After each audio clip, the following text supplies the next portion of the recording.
the quiet birth of modern risk. It began not with crash or crisis, but with a quiet idea whispered in the back rooms of London's early exchanges. A thought so subtle that most overlooked it, yet so powerful it would one day shape everything from global markets to the price of a single voyage across the sea. Risk, once feared as chaos, was about to become something measurable, something tradable. London needed this transformation more than it knew. The city was swelling with ambition. Ships pushed farther across uncertain waters. Merchants financed ventures that stretched beyond their lifetimes. And every endeavor carried uncertainty that no ledger, no metal, no oath could fully contain. To understand why this shift mattered, we must step into a time when the unknown ruled every decision, and fortune balanced on the edge of storms, pirates, and political whims. For centuries, risk had lurked as a shadow behind every transaction. People accepted it as fate, an unavoidable burden of trade. But as London grew into a nexus of global commerce, the old approach failed. The city needed a way to harness the unpredictable, not merely endure it. And so, quietly, a new idea emerged. Perhaps uncertainty wasn't just danger. Perhaps it was something that could be priced. The first attempt was small, almost improvised. Merchants gathered in coffee houses to discuss the hazards their ships faced. They compared storms and losses, pooling stories until patterns began to form. What seemed random now had contours. What felt chaotic revealed hints of structure. From these conversations, new methods took shape, ways to distribute exposure, share outcomes, and transform fear into something close to strategy. But the reveal came when these informal understandings evolved into agreements. If a ship was lost, a group would absorb the cost together. If it returned safely, they shared the reward. It was cooperation born not from charity, but from logic. The burden of risk no longer crushed individuals. It flowed through networks that could withstand its weight. And with every agreement, London moved one step closer to a world where the unpredictable could be calculated. This shift seemed small, almost invisible to the casual observer. Yet beneath its quiet birth lay a turning point. A new rhythm spread through the city, one where the danger that once threatened commerce became a force that could be shaped, managed, even turned to advantage. And as London embraced this transformation, the foundations of a new financial era began to form. As merchants continued gathering in London's coffee houses, their shared stories slowly hardened into something more structured. What began as casual exchanges of misfortune evolved into a collective memory. An archive of storms survived, cargoes lost, and routes that proved treacherous year after year. Patterns sharpened. Probabilities hinted at themselves. The unknown no longer felt entirely unknowable. From these conversations emerged a bold concept. If losses followed some rhythm, perhaps that rhythm could guide decisions. Merchants started estimating how often ships vanished, how frequently cargo spoiled, how likely political tensions along certain coasts would erupt into real danger. These were rough calculations, more instinct than math, yet they marked the city's first attempt to give shape to uncertainty. But as the practice spread, disagreements surfaced. Some traders clung to intuition, arguing that no formula could capture the chaos of the sea. Others insisted that reason offered an advantage, an edge over competitors who relied on luck alone. The debates grew sharper with every voyage financed, every cargo insured through informal agreements that expanded and strained under growing demand. The tension deepened when wealthier financiers entered the conversation. They saw opportunity in the merchants' crude estimates, believing risk could be transformed into a market of its own. Instead of sharing danger equally, they proposed charging protection, pricing exposure the same way goods were priced on the docks. To many, this idea seemed audacious, even exploitative. But to others, it offered clarity in a world clouded by chance. Coffee houses turned into workshops of speculation. Walls once filled with idle chatter now echoed with arguments over fairness, responsibility, and the invisible forces shaping every trade. Was it ethical to profit from someone else's fear? Was it reckless to let fate alone determine the outcome of enormous ventures? And could a system built on shared uncertainty survive when money began to flow unevenly through its veins? The conflict simmered as London grappled with these questions. Nothing had collapsed yet, but tension threaded through the city. A new system was forming, one that could elevate the bold or ruin the careless.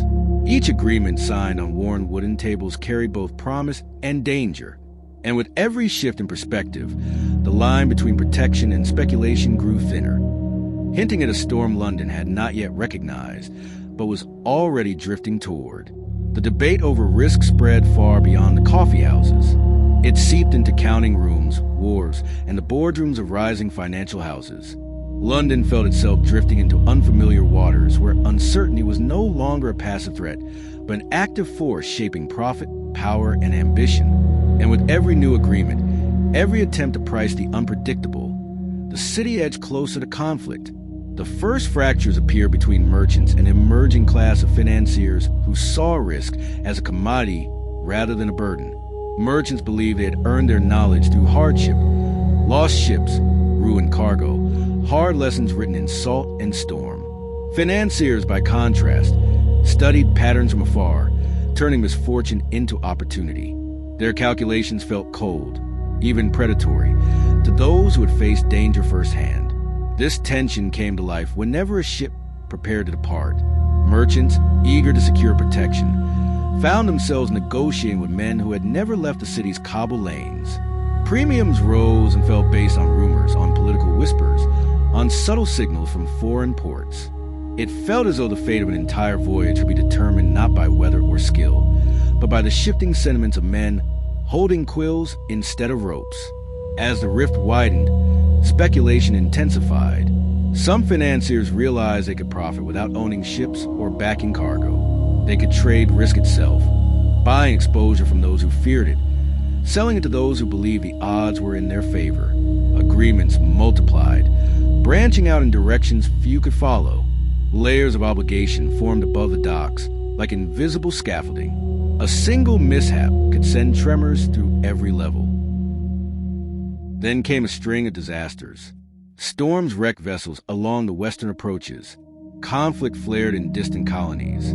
Piracy surged along trade routes once considered safe. Each event tested the young frameworks built to manage risk, and each revealed cracks. Merchants who had paid dearly for protection demanded compensation.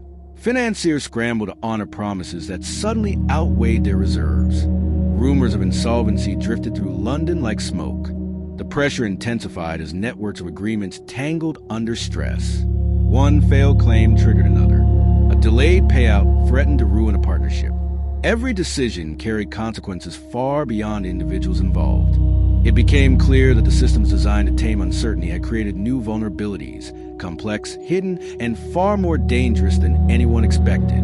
Trust faltered. Arguments erupted in taverns and counting houses. Long-standing relationships strained under suspicion. Was risk being shared or exploited? Was protection genuine or a wager dressed as security? London found itself suspended between old instincts and new ambitions. Pulled toward a transformation it could neither fully embrace nor escape. The city had turned uncertainty into a marketplace, but in doing so, it had awakened forces capable of reshaping its entire financial identity. And with tensions nearing their peak, London braced for the moment when this fragile balance would snap, revealing the true cost of turning danger into profit. The breaking point arrived when one of the largest convoys of the season vanished in a violent storm off the Atlantic coast. News traveled slowly, carried by scattered reports from battered ships limping into distant ports. But when confirmation reached London, it struck like a hammer. Dozens of vessels lost, cargo worth fortunes gone, and with them, the fragile architecture of promises built to manage their risk. Claims surged through the city like a flood. Merchants demanded compensation they had been assured was guaranteed. Financiers scrambled to marshal reserves already stretched thin by earlier disasters. Agreements that once felt innovative and bold now revealed how deeply they depended on a sequence of events that had suddenly fallen apart. It became clear that the new world of risk had grown much faster than the structures meant to support it. As demands mounted, some institutions faltered. A few shuttered their doors in panic. Others delayed payments, hoping to buy time. But each hesitation rippled outward, shaking confidence across the entire system. What had once been hailed as a revolution now resembled a chain of obligations winding toward collapse. Yet even in the turmoil, something remarkable began to emerge. Amid the failures, London recognized a truth it could no longer ignore. Risk could not be managed through scattered agreements and improvised protections. It required structure, rules, and institutions capable of absorbing shocks far greater than any individual merchant or financier could withstand. The crisis did not destroy the idea of pricing uncertainty. It refined it. From this realization, new frameworks began to form. More robust pools of capital replaced fragile partnerships. Standards replaced guesswork. The city understood that risk was not a force to be feared or avoided, but a dimension of trade that demanded discipline and collective strength. Where the old world saw danger, the new world saw opportunities supported by organization. London emerged from the chaos stronger, more deliberate, and more aware of the forces shaping its destiny. The quiet birth of modern risk had survived its first true test. And in the aftermath, the city discovered something profound. The future belongs not to those who avoid uncertainty, but to those who learn to harness it with clarity and purpose.